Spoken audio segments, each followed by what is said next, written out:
Hi, welcome to How to Repair. Is your washing machine taking a long time to go through the wash cycle, and when it's finished it's still got water in the drum? The machine may not have an error code in the display, but it may have an error stored in the diagnostic sequence, which is there for engineers. On the normal displays it would show E05, but on the LED versions it is stored in a different way.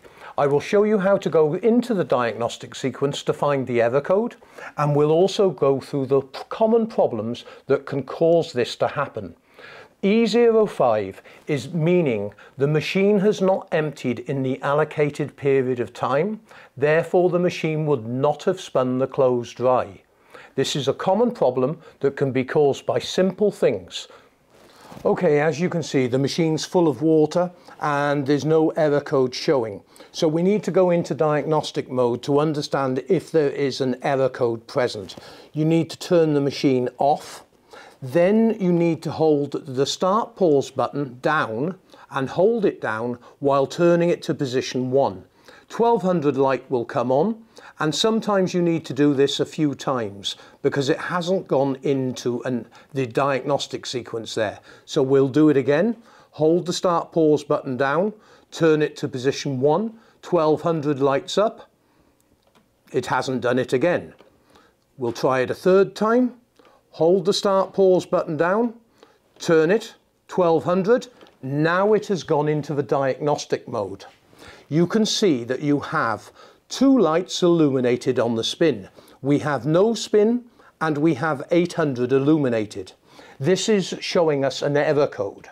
Now you need to watch the other video in full to understand how to go into the test sequence and also how to understand the BCD values to do with the error codes, but I'll briefly explain for you. Position 1, which is no spin, has a value of 1. The 600 has a value of 2. The 800 has a value of 4. The 1000 has a value of 8. And the 1200 spin has a value of 16. This will apply to all makes of Beko machine, whether you have a 1400 spin or 1000 spin speed. You only have 5 lights on these machines, so you always have one of the test sequence errors displaying. So let's just work out what this is. 8, as I said, has a value of 4, and no spin has a value of 1. Therefore you add them together and you have an error code E05. This means that the machine was unable to spin or empty in the allocated period of time. Okay, the first two things you need to do is we've got to drain the water down before working on the machine. So open up the inspection hatch for the filter, but don't undo the filter yet because you'll have a massive flood. Now you will need a small tray and do it multiple times if you're in a kitchen because you will not get this under the machine. But just pull the pipe out and then pull the tube, and hopefully you haven't got any kinks, and you have to move it sometimes to get a reasonable flow of water, and let the machine drain down. Once the machine is empty, then put the bung back in. Unplug the machine, wait 2 minutes, and the door should open. Then remove the clothing, which will be really wet. Then continue to drain the machine down of any excess water. Put the bung back in.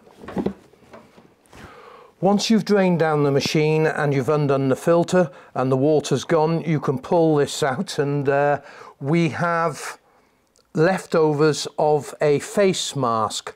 Now that is actually in the pump, and I suspect there is more inside the machine. So we need to make sure that we get the rest of this face mask out. I have seen all sorts of things over the years in these filters. The most monetary value, because a lot of coins get in there, I've had over £26 in coins out of a washing machine, and also I've had a wedding ring out of a washing machine, and I was able to return that. But do leave in the comments below anything you've ever found, because you'll be amazed the things you find in these filters. But we need to inspect the sump hose now and also check the pump. I'm just going to put the filter back in. Now we either can work from the machine on the underside, or we can take the front panel off to really give us good access. Now I'm going to take the front panel off for the ease of videoing for you, but it is possible to work from underneath the machine if you are familiar with washing machines. But one of the other things which I haven't got here to show you, but I will put a link up on the screen here to your picture, is your washing machine drain hose is either going into a stanchion pipe at the back of the machine, or on a lot of English houses we have it plumbed into the sink unit. Now these sink unit fittings can clog. The reasons they clog is sometimes there's a cross member in the actual fitting itself that can catch lots of bits of fabric and clog over a period of time. Or you may have had a Sunday roast and poured the oil down the sink. This can congeal as it hits the cold water and restrict the flow going through the fitting, and this can also cause this type of error. I'm quickly going to take the machine apart, but it will vary from machine to machine. Some machines the front panel doesn't come off, so you will have to work from underneath. But I'm quickly going to dismantle it, and I'll fast forward what I'm doing.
Okay, the first thing we're going to do is remove this clip, and there's a screw holding the sump hose in place.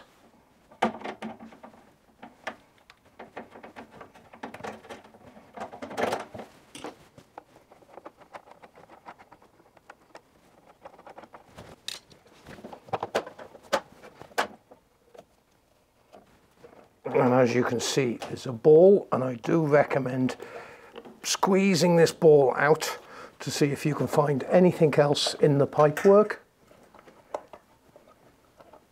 And a bit left over of the band. Now we know we've removed all the actual debris from within the machine, but now I can show you how to take the pump off and also how to inspect the pump and test the pump. Okay, we're going to take the motor off. There's a plug at the top which has got a little clip, and that can only go in one way, so we'll put that to one side. The reasons you would take the pump off is because the pump might not either be turning correctly, you might want to bench test the pump, which I'll show you how to do in a second, or you may have a filter that you can't undo. This means that you try and turn it, but it's jammed. Now, it could be full of coins and it's stopping the filter coming out. Rather than damaging the whole pump and forcing this, you are able to take the back half of the pump off, which makes it very, very easy. Once you've undone the screws, give the pump a twist and the pump will go back. We can now take off the clip easily.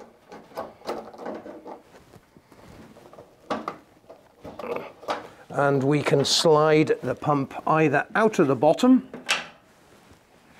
and there you go, you have the pump. Okay, you've got the drain pump on the side, or the drain hose, sorry, and you've got a pump itself. Now, if you can't undo the filter, if you look at the back of the pump, you will find some locking tabs, and there's one here. And if you press that locking tab down while twisting the motor, we are able to take off the actual pump housing. Now, this is also useful for inspecting the pump, as you may have something jamming the impeller, like coins or anything else. The clip that we saw that was going around the tie, that could be wrapped around the pump. Now, you can actually test these pumps. If you look at the back here, you will see that the operating voltage is between 220 to 240 volts. And this pump is, I'm trying to see the wattage, and I can't see it stated on there, but if we do an ohms reading on this, we'll be able to work out the wattage. Okay, we've got the pump there, and I'll just put that there so you can see the meter. I've set the meter to ohms, and we'll just do a ohms test using the Ohm's law calculator to make sure that the motor has got the correct power. And as you can see on the dial there, we've got 168 ohms resistance. So I'll just move that out the way. Now, the impellers on these do turn in a juddery type fashion. That's because of the magnetism that takes place. Okay, I have a test rig here, which is basically just a 240 supply. It's off at the moment, and the clips are fully insulated.